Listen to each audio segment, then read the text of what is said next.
what's up guys? Thanks for stopping by the channel. So for this video, I want to talk to you about a Swiss-made manufacturer that I didn't really know a lot about until recently, called Ernest Borel. Now they've actually were established back in 1856 in Switzerland, and I think most of their catalog is geared more towards dress watches. Their ethos seems to be romance in the movement, but more recently I think they've pivoted and they've done more sports pieces. And the watch in front of us today happens to be from their Sage dive watch collection. This one is actually a limited edition model.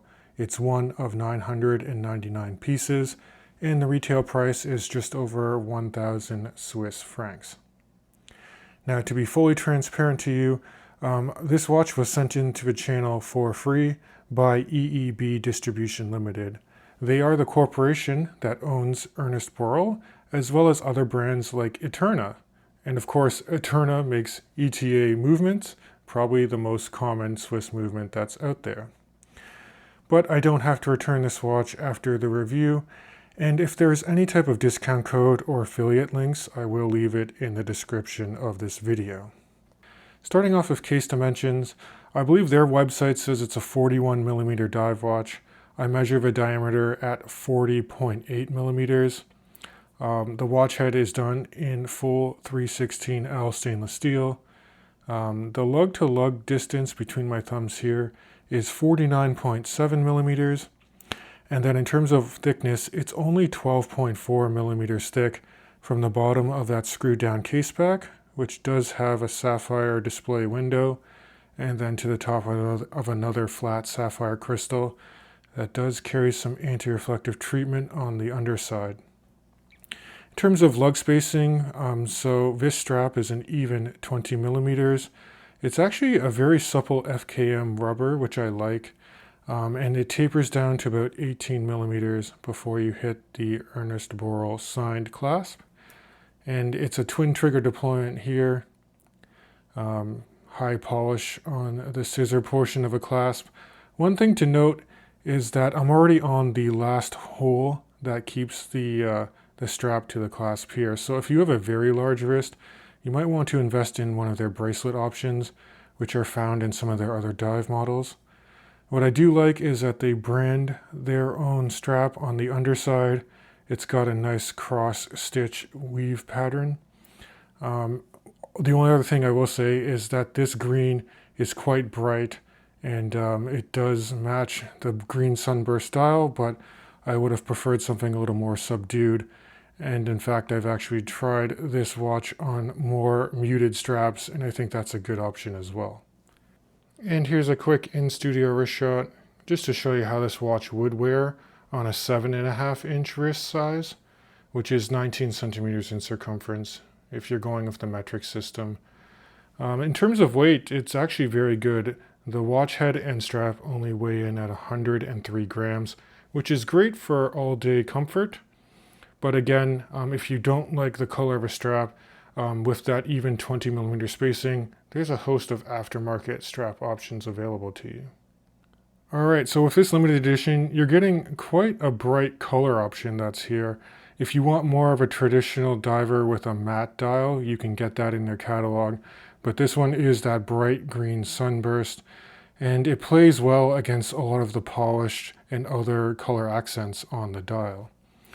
Now, the applied hour markers are similar to what you would find on an Oris Aquis, in the sense that it's highly polished rhodium on the sides, and then you have strips of lume running through the centers of each hour index. And then the handset is kind of cool. It's highly polished and skeletonized, with a red framed arrow for the hour hand, a sword style minute hand, and then a needle tip seconds hand that's done completely in red. One of the interesting features about this watch, and something that I really liked, is it's a bi-lume application.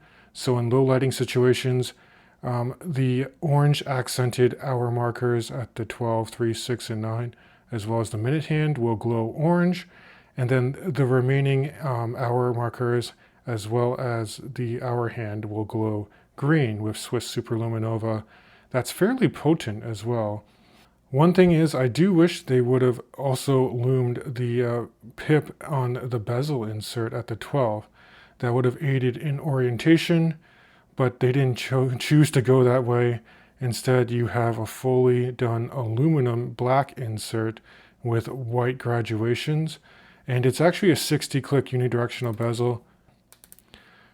The bezel action is a bit springy, but the tolerances are quite tight.